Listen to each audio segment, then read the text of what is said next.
எங்களின் காவலுக்கு 4 படை, இதுவரைக்கும் இருப்பது எங்கள் முருகனுக்கு 6 படை. 6 படை, 6 படை.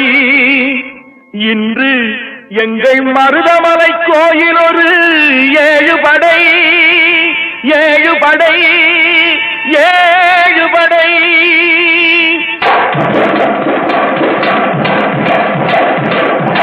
மருதமலைக்கு நீங்க வந்து பாருங்க, ஒரு தரம் மருதமலைக்கு நீங்க வந்து பாருங்க, ஈசன் மகனோடு மனம் விட்டு பேசி பாருங்க. மருதமலைக்கு நீங்க வந்து பாருங்க, ஈசன் மகனோடு மனம் விட்டு பேசி பாருங்க.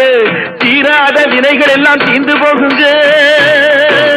சத்தியமா சொல்லுறேன், தீராத வினைகள் எல்லாம் தீர்ந்து போகுங்க. அது தீராவிட்டால் வந்து என்னை கேளுங்க, அது தீராவிட்டால் வந்து என்னை கேளுங்க.